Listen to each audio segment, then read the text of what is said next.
Radhe Radhe and welcome in Subodh Infinite Education. Today we discuss a topic of MSN Adult Health Nursing. Topic or unit name is Nursing Management of Patient with Disorder of Integumentary System. What is integumentary system? It is related to skin. It is related to skin. Part one and part two दो part में दो lecture में हम इंटीग्यूमेंट्री system का जो nursing management है patient के लिए वो कंप्लीट करेंगे। इंपॉर्टेंट एंड पीवाईक्यूज क्वेश्चन पर डिस्कशन चल रहा था। जो आपके इन्फेक्शन कंट्रोल है उसमें 75% कोर्स कंप्लीट हो चुका है।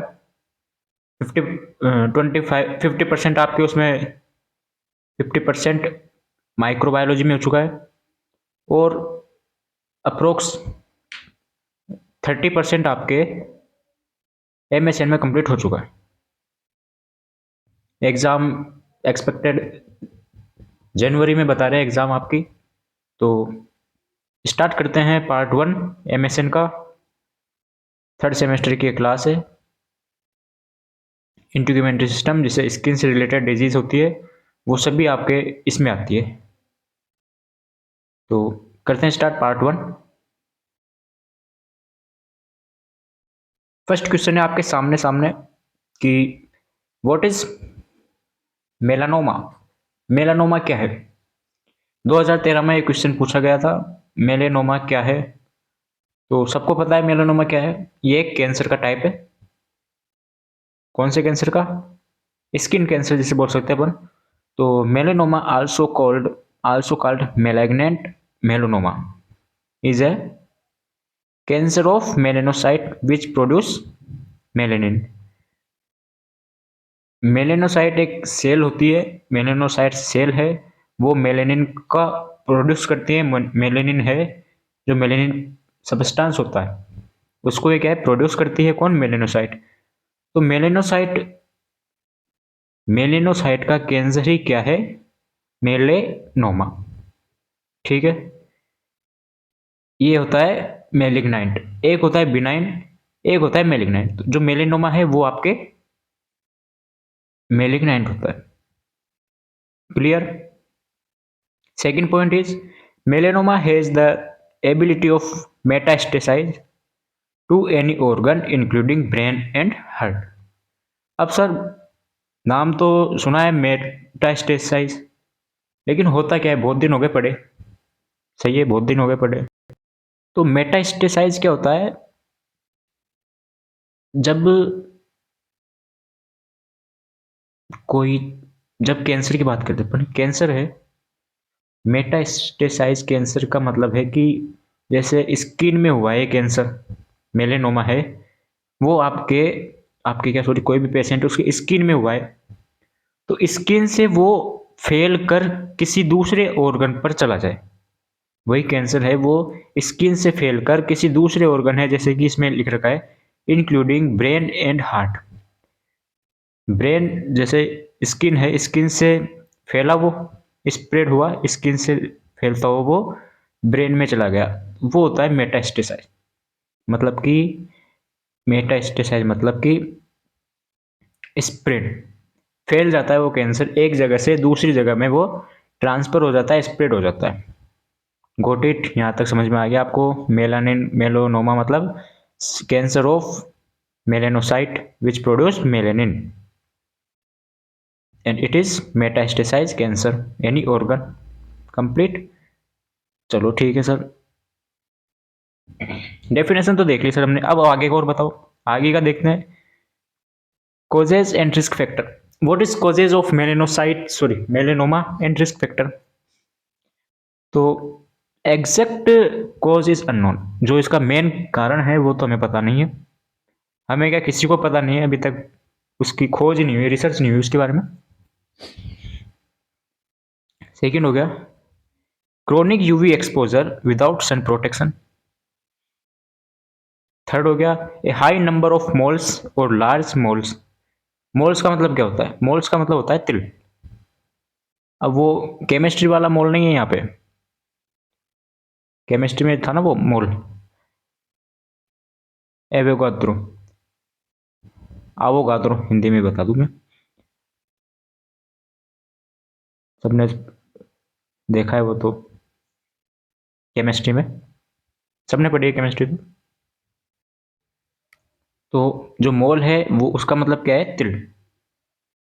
अब तिल वो खाने वाला तिल नहीं, ये स्किन पे जो होता है ना तिल, स्किन पर जो तिल होता है, ब्लैक डॉट होता है, ब्लैक स्पॉट साइड टाइप, वो होता है मोल।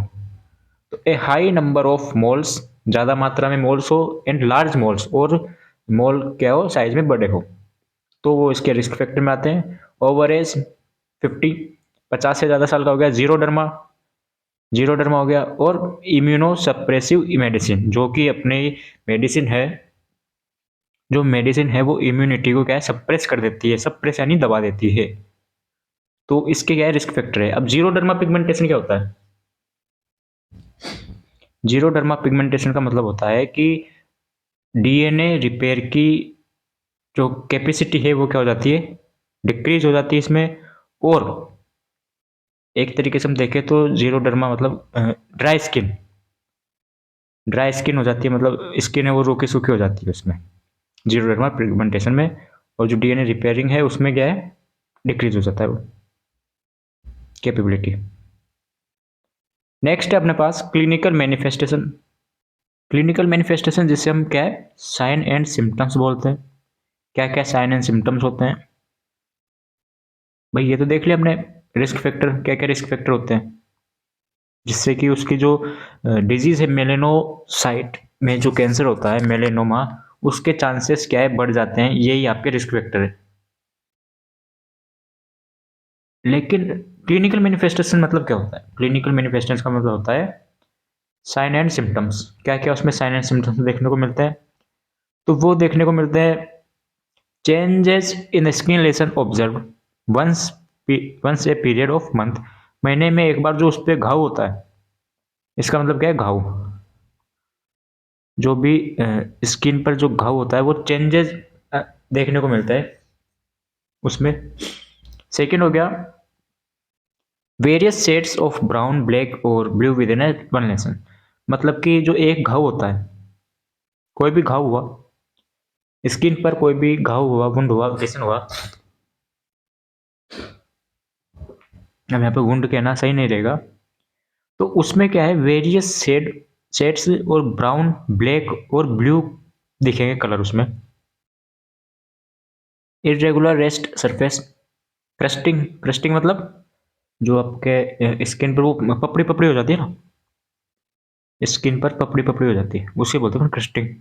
अल्सरेशन ऑफ सरफेस, छाले, अल्सरेशन ऑफ सरफेस मतलब स्किन पर जैसे छाले टाइप हो जाए, देखे होंगे भाई छाले तो, स्किन पर अल्सरेशन हो जाए, छाले टाइप हो जाए, तो वो होता है आपके पास क्लिनिकल मैनिफेस्टेशन या sign and symptoms of melanoma, cancer of melanocyte. Management क्या क्या करे, मैनेजमेंट बोल दो या ट्रीटमेंट बोल सकते हैं अपन इसको, तो क्या क्या अपन मैनेजमेंट करें, क्या क्या ट्रीटमेंट करें, इससे इससे सही होने में या रिलीफ मिलने में, या जो मेलेनोसाइट है उससे बचने के लिए अपन क्या क्या मैनेजमेंट कर सकते हैं। तो फर्स्ट आ गया इम्यूनोथेरेपी, क्योंकि हमने देखा कि इम्यूनो, देखो इसमें देखा था हमने रिस्क फैक्टर में, रिस्क फैक्टर में देखा था इम्यूनो सप्रेसिव मेडिसिन, तो ये एक चांसेस है जिससे कि मेलेनोसाइट सॉरी मेलेनोमा होने के चांसेस बढ़ जाते हैं। तो इसमें क्या होता है, जो मेडिसिन होती है, कुछ मेडिसिन ऐसी होती है जो कि इम्यूनिटी है, इम्यूनिटी है उसको क्या है, इम्यून सिस्टम है उसको सप्रेस कर देती है। तो हमें क्या करना चाहिए मैनेजमेंट में, फर्स्ट आ गया इम्यूनोथेरेपी। इम्यूनोथेरेपी का मतलब है कि इम्यूनाइजेशन कर सकते अपन, इन्फ्लुएंस इंटरल्यूकिन्स, मोनोकोनल, एक सेकेंड, एंटीबॉडीज, बीसीजी, बीसीजी का वैक्सीन कब लगाते हैं अपन, टीबी में। Levamisole, transfer factor and tumour vaccine are use to treat of melanoma, ठीक है। Second is radiation therapy.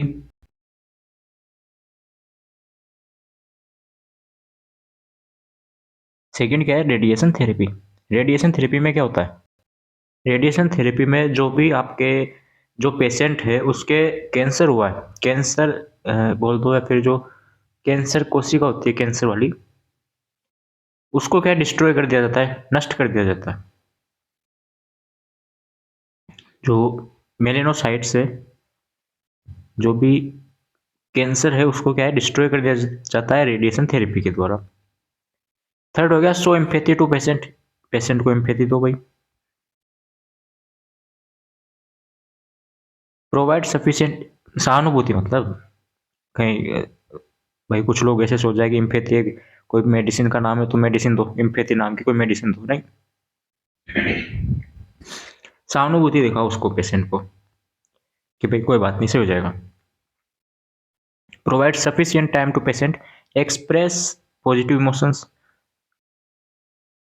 explain about disease, different treatment modalities and expected physical changes। एक तरीके से हम देख सकते हैं कि पेशेंट है उसको एजुकेट करो, डिजीज से क्या हो क्या करो, एजुकेट करो, डिजीज के बारे में उसको बताइए कि भाई ये डिजीज है, इससे ये चेंजेस होते हैं, फिजिकल चेंजेस ये होते हैं कि स्किन में मोल्स है उसकी वजह से हुआ है ये। तो उसको क्या है इम्पैथी दो, इमोशन से उसको कंट्रोल करें। नेक्स्ट क्वेश्चन है आपके पास, dermatitis and atopic dermatitis. Dermatitis and atopic dermatitis. What is dermatitis? Atopic dermatitis तो डर्मेटाइटिस का एक टाइप है। ये देखो 2010 में क्वेश्चन आया हुआ है RUHS या फिर एग्जाम में। कब आया? 2010 में। तो dermatitis is the inflammation of the skin. भाई डर्मिस का मतलब क्या होता है? डर्मिस का मतलब तो स्किन हो गया, नॉर्मल देखे तो। और जिसके पीछे आइटिस लगा दिए तो उसका मतलब क्या होता है? इन्फ्लामेशन। तो इसका मतलब dermatitis means inflammation of the skin. क्या क्या टाइप है इसके? टाइप्स ऑफ डर्मेटाइटिस, फर्स्ट आ गया atopic dermatitis, contact dermatitis, stasis dermatitis, seborrhoeic dermatitis और न्यूमुलर डर्मेटाइटिस।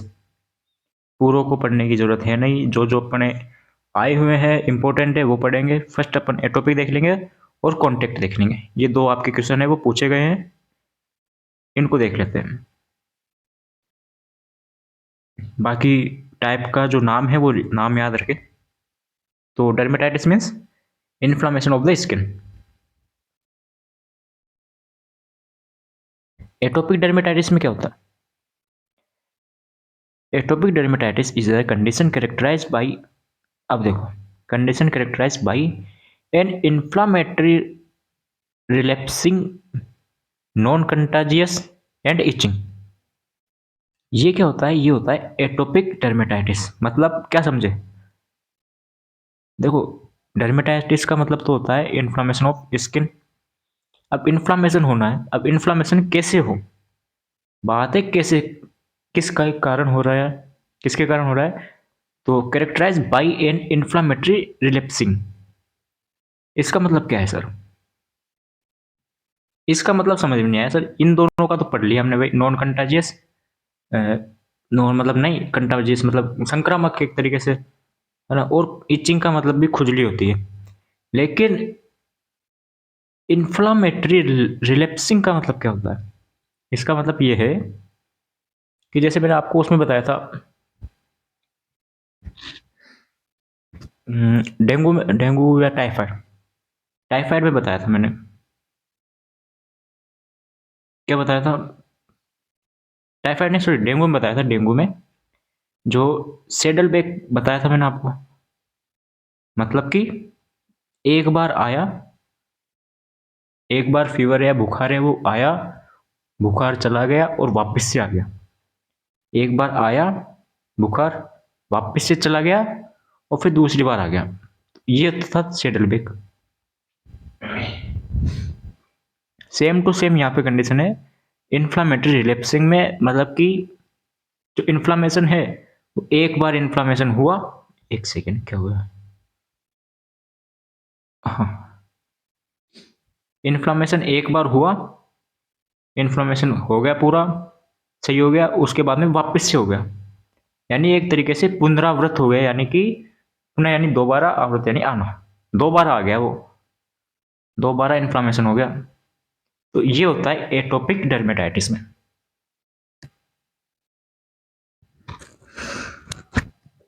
भाई समझ में आया कि नहीं आया? नहीं आया हो तो कमेंट करें, वापस बताऊंगा। अब इसकी इटियोलॉजी क्या है? इटियोलॉजी एग्जैक्ट कॉज अननोन, इसका कोई कारण है वो हमें पता नहीं है। ठीक है सर, पता नहीं है तो क्या करें? दूसरा देखेंगे, इन्वायरमेंटल फैक्टर्स। जो भी इन्वायरमेंटल फैक्टर है, जैसे इसमें एयर आ गया, पोल्यूशन आ गया, एटसेट्रा, जो भी इन्वायरमेंट से फैलता है, इन्वायरमेंट में जो भी फैक्टर है उसके कारण हो गया। वीक इम्यून सिस्टम, इम्यूनिटी क्या है, कमजोर है। जेनेटिक फैक्टर हो गया, फैमिली हिस्ट्री होगी। ये तो हो गया इटियोलॉजी। इटियोलॉजी का मतलब होता है कॉज ऑफ डिजीज, किसके कारण ये हुआ है। ठीक है।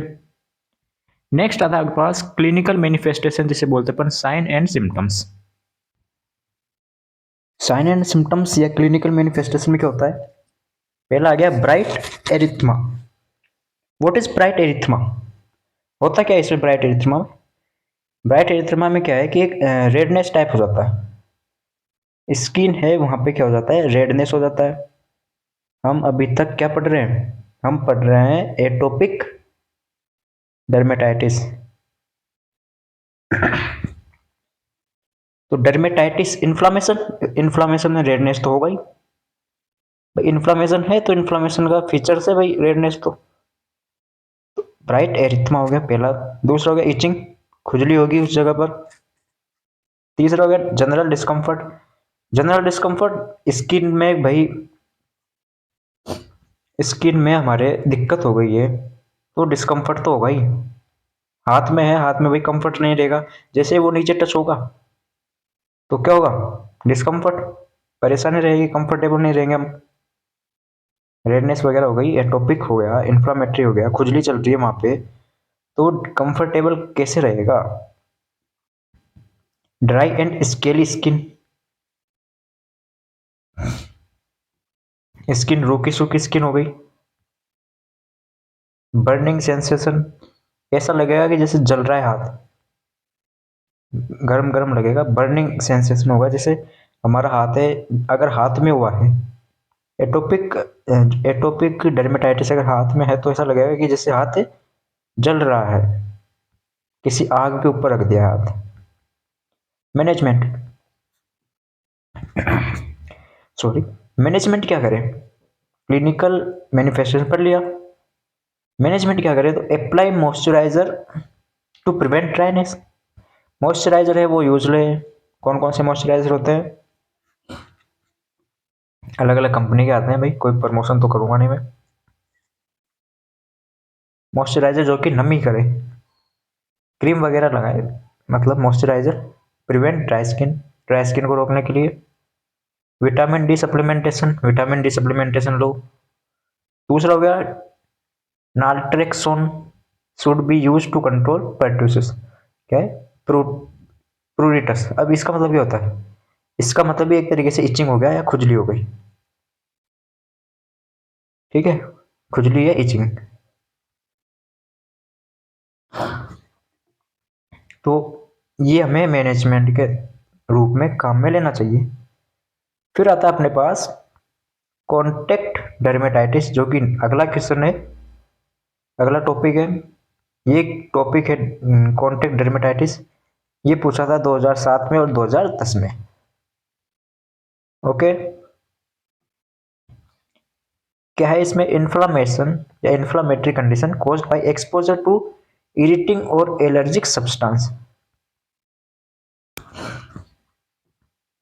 इरिटिंग और allergic substance, such as plants, cosmetics, cleaning product, soap and detergent, hair dyes. इसके कारण क्या है, ये कॉन्टेक्ट डर्मेटाइटिस होता है। कॉन्टेक्ट डर्मेटाइटिस मतलब कोई भी प्रोडक्ट हम यूज ले रहे हैं, कौन कौन से, जैसे सच एज प्लांट्स हो गया, कॉस्मेटिक हो गया, कॉस्मेटिक में साबुन हो गया, सोप, साबुन, क्रीम, पाउडर वगैरह जो भी काम में लेते हैं कॉस्मेटिक में, लिपस्टिक, लिपस्टिक हो गया, हो ना, और मॉइस्चराइजर हो गया, सनस्क्रीन हो गया, जो भी, ऑल ऑफ, जो भी हम काम में लेते हैं कॉस्मेटिक में, उन सभी से एलर्जी होती है। डिटर्जेंट वगैरह, साबुन, साबुन, शैम्पू, सब, ऑयल, तेल वगैरह सब, तो उससे क्या है कि एलर्जी होती है, किस एलर्जी होती है, तो वही क्या है, डर्मेटाइटिस है। कौन सा, कॉन्टेक्ट डर्मेटाइटिस। अब पढ़ लिया। नर्सिंग रिस्पॉन्सिबिलिटी क्या है for patient having severe contact dermatitis. Question था आपके, ये पूछा था क्वेश्चन की, nursing responsibility for a patient having severe dermatitis. अब ये तो है नहीं कि हम ये पूछा है तो यही बताएंगे, पहले बताएंगे कॉन्टेक्ट डर्मेटाइटिस होता क्या है, और कॉन्टेक्ट डर्मेटाइटिस है उससे पहले हम बताएंगे कि डर्मेटाइटिस क्या होता है, डर्मेटाइटिस के कितने टाइप होते हैं। तो 5 टाइप होते हैं डर्मेटाइटिस के, ठीक है। तो हम बात करते हैं अपन रेस्पॉन्सिबिलिटी ऑफ नर्सिंग। नर्सेस की क्या क्या रेस्पॉन्सिबिलिटी होती है फॉर कॉन्टेक्ट डर्मेटाइटिस के लिए। तो पहला पॉइंट आ गया आपके पास रेस्पॉन्सिबिलिटी के तौर पर, take thoroughly history of determine causative agent और कंट्रीब्यूटिंग फैक्टर। यानी कि पहले हम हिस्ट्री ले कि भाई इसका जो डर्मेटाइटिस है, कौन सा कॉन्टेक्ट डर्मेटाइटिस, मतलब कि इसको किस चीज़ से एलर्जी हुई है, पॉजिटिव एजेंट है, किस चीज़ से इसको एलर्जी हुई है, पहले तो वो हमें डिटरमाइन यानी निर्धारित करना चाहिए। Second, teach the patient to use allergen free product. उसको बोले कि भाई तुझे जिस चीज़ से एलर्जी हो रही है ना, उसको काम में मत ले, जिस भी चीज़ से एलर्जी है उसको काम में मत ले भाई। Wear gloves and protective clothing. Wash and rinse skin thoroughly and wash clothing after contact with, हाँ, potential irritant.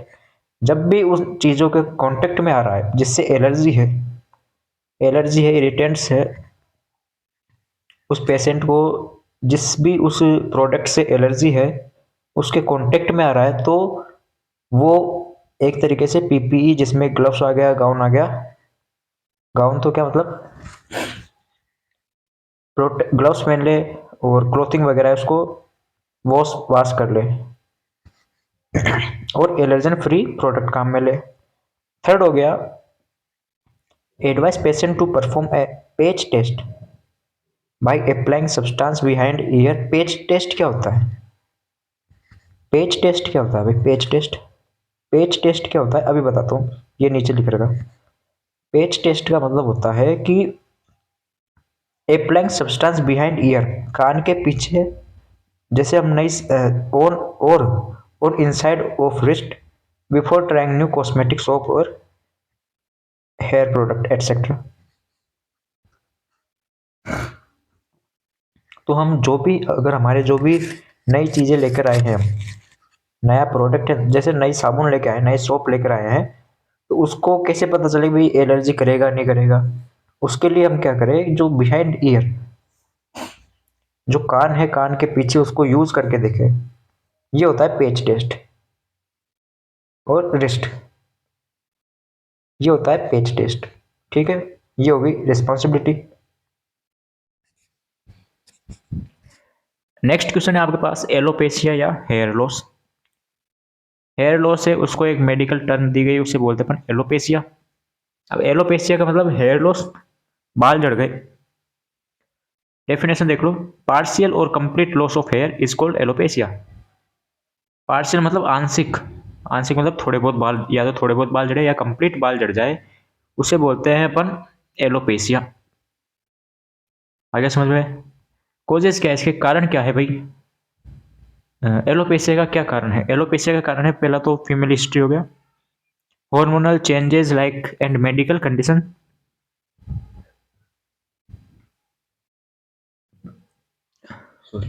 Medication and supplements,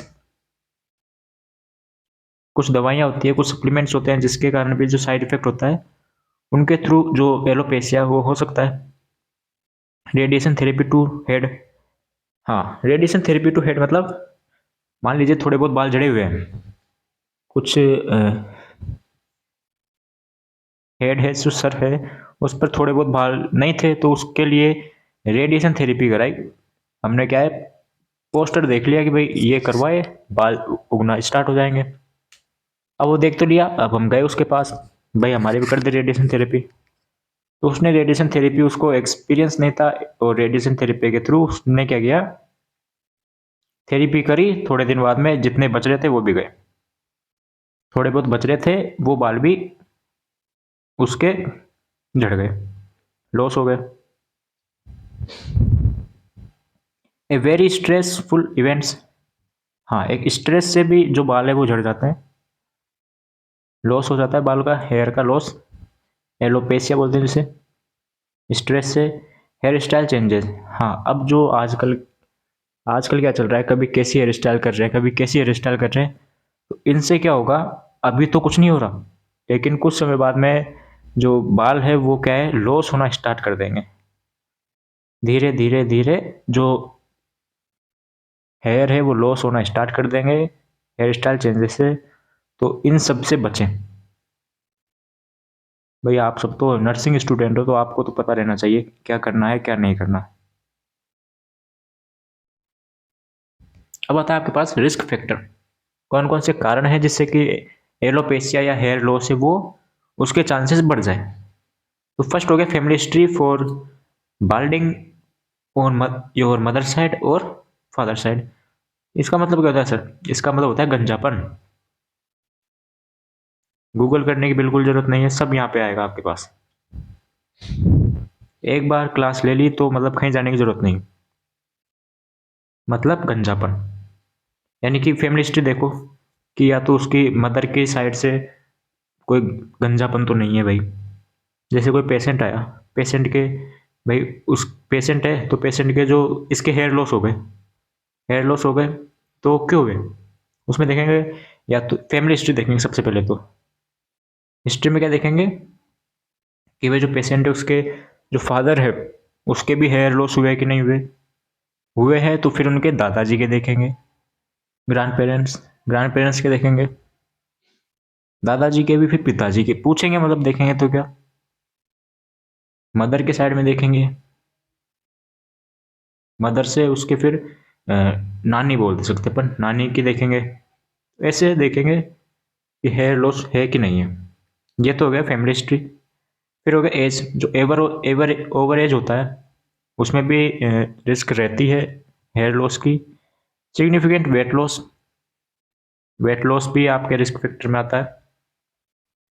certain medical condition such as diabetes, diabetes है तो उसमें भी हेयर लॉस है, एलोपेशिया है, उसके chances बढ़ जाते हैं। स्ट्रेस हो गया, स्ट्रेस की बताया मैंने। पुअर न्यूट्रिशन जिसे अपन माल न्यूट्रिशन बोल सकते हैं, क्या बोल सकते हैं, malnutrition. Complete. Symptoms of alopecia, अब क्या क्या सिम्टम्स देखने को मिलते हैं। अब यहाँ पे हमने सिम्टम्स लिख दिया, इसका मतलब क्या हो गया, clinical manifestation. Clinical manifestation gradual thinning of top of head, on top of head, जो सिर है, हेड है, टॉप ऑफ हेड, जो हेड का जो टॉप है, सिर का जो टॉप है वो क्या है, पतला हो जाएगा। ये है ना, ये हिस्सा, सिर का ये हिस्सा, ये क्या है, पतला हो जाएगा। सिम्टम्स देख रहे पर, सडन लूजिंग ऑफ हेयर, अचानक से बाल है वो लूज, हेयर लॉस हो जाएंगे। फुल बॉडी हेयर लॉस, हाँ फुल बॉडी हेयर लॉस, इसमें हाथ के आ गया, पैर के आ गया है ना, और आईब्रो वगैरह जो भी हेयर आते हैं सबके आ गया। सर्कुलर और पैची बाल्ड स्पॉट, अब इसमें क्या आएगा, circular and patchy patchy bald spot में मतलब कुछ ऐसे, हेयर लॉस है वो सर्कुलर मोशन में हेयर लॉस होंगे। ठीक है। अब नेक्स्ट आता है type of alopecia. There are 3 types of alopecia. First is alopecia areata. The main symptoms of the alopecia areata is hair that falls usually on the scalp, but alopecia areata can affect the eyebrow as well on the body। भाई जो ये है, sorry, ये type है आपके, इसमें क्या होता है, इसमें मेनली अभी डायग्राम से बताऊंगा। इसमें मतलब कि जो बाल है, हेयर है, वो कंप्लीटली नहीं होंगे। कंप्लीटली जो स्कल्प है, स्कल्प यानी जो अपनी खोपड़ी है, सिर है, उसके जो बाल है वो कंप्लीट लॉस नहीं होंगे। लेकिन इसमें क्या है, ये अफेक्ट कर सकता है किस किस को, आईब्रो को, आई लेसेस और ऑन द बॉडी, इनको क्या है अफेक्ट कर सकता है। Second type is alopecia totalis. Alopecia totalis में क्या होता है, when the entire scalp experience hair loss it called alopecia. ठीक है। थर्ड हो गया आपके पास एलोपेशिया यूनिवर्सल। एलोपेशिया यूनिवर्सलिस, इसमें क्या होता है, नाम से पता चल रहा है यूनिवर्सलिस, यूनिवर्सल यानी कि संपूर्ण। यूनिवर्स तो संपूर्ण होता है, संपूर्ण ब्रह्मांड है मतलब यूनिवर्स। तो अब यहाँ पे ब्रह्मांड ये नहीं कि भाई सारे जितने भी ब्रह्मांड में जो जो भी है सबके बाल जड़ा वो लॉस कर दो, हेयर लॉस कर दो, राइट। इसका मतलब है कि it involve complete hair loss, this include scalp and the rest of body. Rest of body मतलब बॉडी के जो भी दूसरे पार्ट है, हाँ, जहाँ पे बाल आते हैं, सब पूरी बॉडी पर हेयर लॉस हो जाएगा। ठीक है। तो ये आगे समझ में, complete hair loss on the body, body में एक भी बाल नहीं बचेगा, मतलब वो होता है यूनिवर्सलिस। अब देखो ये दो डायग्राम है आपके पास, इसमें रेड वाला, इसमें ब्लैक वाले को क्या बोलते हैं और रेड वाले को क्या बोलते हैं। ब्लैक वाला जो, उसको कौन सा टाइप बोलेंगे, और रेड वाला है उसको कौन सा टाइप बोलेंगे, बताओ, कमेंट कर दो, पता हो तो। नहीं पता तो भी बताऊंगा अभी। इसमें जो ब्लैक वाला है, ये तो हो गया टोटलस, और ये वाला है, ये क्या हो गया, अर्थ। ठीक है। क्यों, क्योंकि मैंने बताया अभी आपको, इसमें क्या होता है, इसमें होता है कंप्लीट नहीं जाते इसमें बाल, और इसमें है टोटल, इसमें कंप्लीट जाएंगे। ठीक है। तो ये तो क्या हो गया टोटलिस, टोटलिस, और ये हो गया। ठीक है। Last one is treatment. Treatment क्या क्या करें अपन, तो ट्रीटमेंट पे आ गया, there is currently no cure for alopecia. भाई एलोपेशिया का कोई भी इलाज नहीं है, कोई प्रॉपर इलाज नहीं है एलोपेशिया का, हेयर लॉस का कोई प्रॉपर इलाज या क्योर नहीं है। सेकेंड आ गया the most common form of alopecia, tough treatment is corticosteroid powerful. Corticosteroid है वो यूज लो, एंटी इन्फ्लामेटरी ड्रग्स जो कि can suppress the immune system, these are mostly commonly administered local injection, topical. Topical मतलब normal, जैसे जैसे कोई tube हो गई, डायक्लो हो गई, तो वो डायक्लो भी क्या है टॉपिकल रूट से लगाई जाती है। ऑइंटमेंट हो गया टॉपिकल ऑइंटमेंट। ठीक है। एप्लीकेशन ऑफ ओरली दे सकते अपन इसको, इंजेक्शन से टॉपिकल ऑइंटमेंट, और ओरली भी दे सकते अपन। Other medications that can prescribe that either promote hair growth or affect the immune system include minoxidil, ये नाम तो सुना होगा मिनोक्सिडिल का। और last one is here transplantation. तो लास्ट यही आपके पास उपाय बचता है जिससे कि हेयर लॉस है वो उसका ट्रीटमेंट हो सके। ओके। नेक्स्ट हम स्टार्ट कर देंगे पार्ट 2 नेक्स्ट वीडियो में। तो पार्ट 1 आपके कंप्लीट हुआ, पार्ट 1 कंप्लीट होता है। कुछ डाउट हो तो कमेंट करें, टेलीग्राम पर नोट्स मिल जाएंगे सारे एक साथ। मिलते हैं नए लेक्चर में। लेक्चर कैसा लगा वो भी बताएं। तो राधे राधे।